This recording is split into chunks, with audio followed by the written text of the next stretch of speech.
Good morning students. कल की class में हमने चैप्टर नंबर 2 अम्ल, क्षार और लवण में अम्ल के बारे में पढ़ा था। अम्ल की परिभाषा, अम्ल क्या होते हैं, उनके उदाहरण, किस पदार्थ में कौन सा अम्ल पाया जाता है और अम्लों की दोनों परिभाषाएं, एक सांद्रता के आधार पर और एक उसकी प्रकृति के आधार पर। बच्चों, आज की क्लास में हम उस चैप्टर का दूसरा टॉपिक क्षार के बारे में पढ़ते हैं और समझते हैं कि क्षार होते क्या है।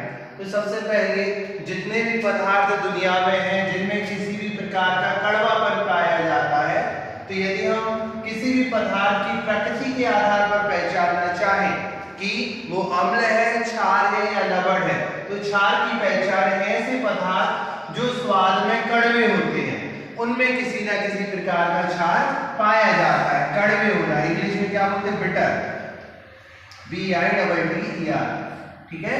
तो ऐसे सभी पदार्थ जो स्वाद में कड़वे होते हैं, क्षार की पहचान होती है। ऐसे पदार्थ जो स्वाद में कड़वे लगते हैं क्षार कहलाते हैं, ठीक है। अब क्षार की पहचान करना है, कोई भी हमें पदार्थ दिया गया वो अम्ल है या क्षार है।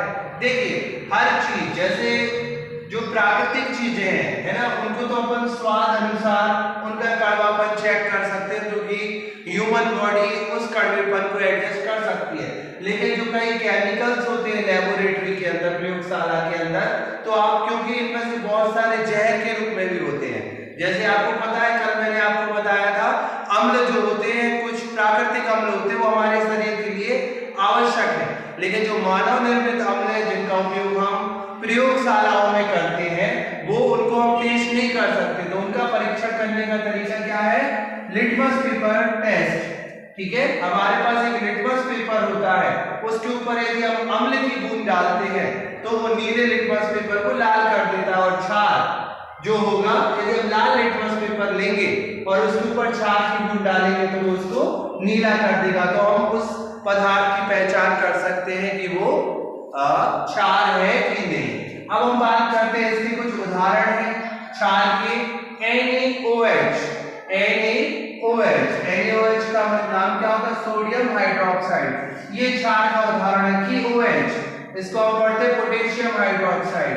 CaOH twice, calcium hydroxide. तो बच्चों, क्षार की पहचान ये भी होती है, यदि हम सूत्र में देखें OH, जो हाइड्रोक्साइड ग्रुप होता है, वो क्षार की पहचान होता है। तो कोई भी सूत्र लिखा हुआ है, उसके अंत में यदि OH लिखा है, तो आप ये समझ सकते हैं कि वो एक प्रकार का क्षार है, ठीक है। ये तो बात हो गई स्वाद के आधार पर या किसी भी पदार्थ की प्रकृति के आधार पर। दूसरी क्षार की परिभाषा क्या होती है, जो प्रयोगशालाओं में इस्तेमाल होते हैं क्षार, उनके लिए परिभाषा क्या है। तो क्षार ऐसे तत्व होते हैं जो जल में घुलने पर कौन सा आयन देते हैं बच्चों, OH- आयन देते हैं। तो ऐसे सभी पदार्थ जो जल में घुलने पर OH- आयन देते हैं क्षार कहलाते हैं। लाइट चला कर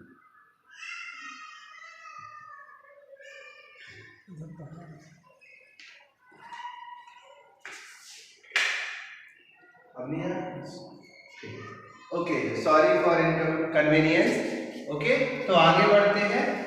तो ऐसे तत्व जो जल में घुलने पर OH- आयन देते हैं क्या कहलाते हैं, क्षार कहलाते हैं। तो ये होगी रसायन विज्ञान की भाषा में क्षार की परिभाषा। कैसे बच्चों, जैसे उदाहरण देखो, मैंने क्षार का उदाहरण लिखा NaOH, ठीक है।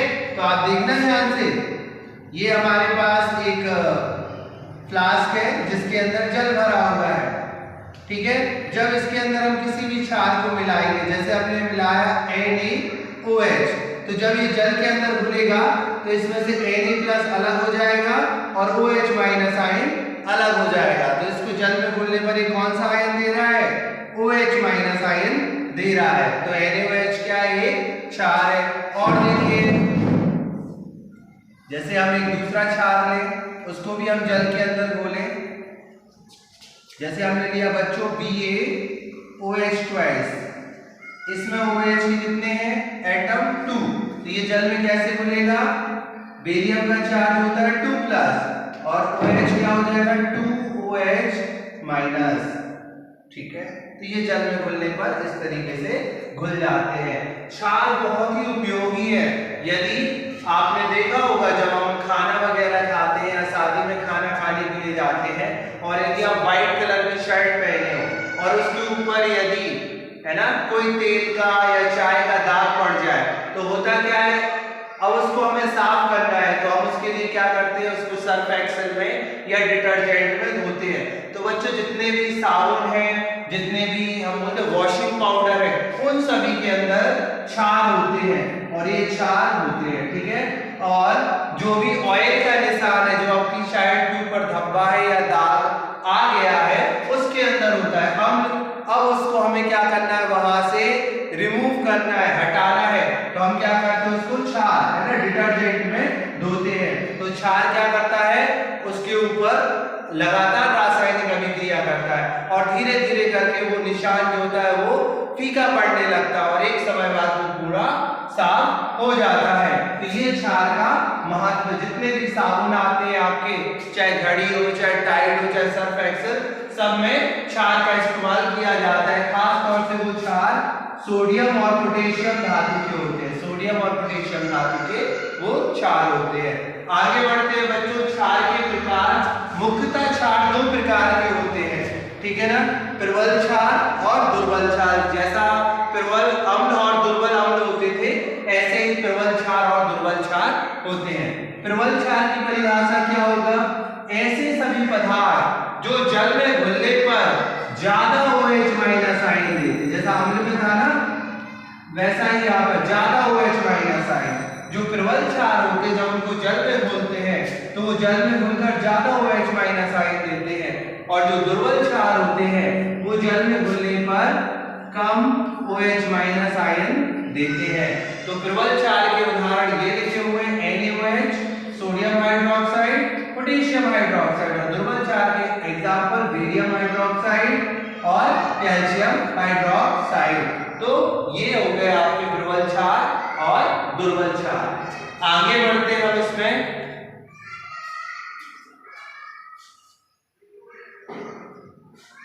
इसके आगे बढ़ते हैं। तो ये अम्ल और क्षार के बारे में हो गया, बहुत ध्यान से सुनना, बहुत ही इंपॉर्टेंट चैप्टर है और अगली क्लास में 11th क्लास में तो इसके ऊपर बहुत ही ज्यादा है ना अच्छे से अध्ययन करना होगा। तो आज अभी आपको बेसिक अच्छे से समझना है 10th क्लास में। आगे बढ़ते बेटा, अब होता है अम्लों की, है ना,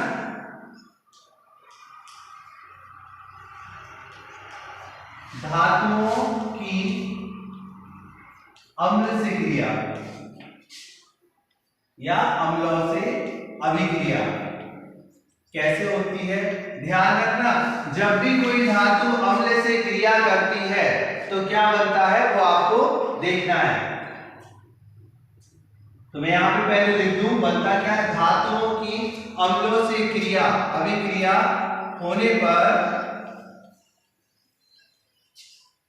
लवण एवं हाइड्रोजन गैस, है ना, H2 गैस उत्पन्न होती है, उत्पन्न होती है।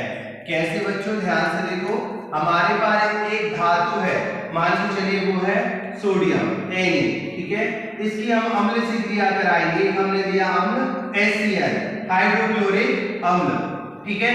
जब इससे हम क्रिया करेंगे तो सॉल्ट बनेगा NaCl और कौन सी गैस उत्पन्न होगी, हाइड्रोजन H2। तो जब भी कोई धातु किसी भी अम्ल से क्रिया करती है तो लवण बनता है और हाइड्रोजन गैस निकलती है। यहाँ पर देखो कितने हाइड्रोजन है, 2, तो बैलेंस करने के लिए यहाँ पर 2 का इंटू करेंगे तो क्लोरीन भी कितना हो गया, 2, आगे 2 का, ठीक है। क्लोरीन 2 तो सोडियम भी 2 हो गया, तो लेफ्ट साइड के सोडियम में भी कितने का इंटू करना पड़ेगा, 2 का, इसको संतुलित करने के लिए, ठीक है। तो जब भी कोई धातु अम्ल के साथ क्रिया करती है तो कौन कौन से उत्पाद बनते हैं, लवण बनता है और क्या बनता है, हाइड्रोजन गैस बनती है।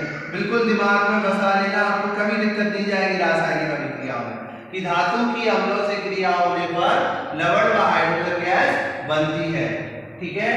क्लियर इतना पहला। सेकेंड, अम्लों की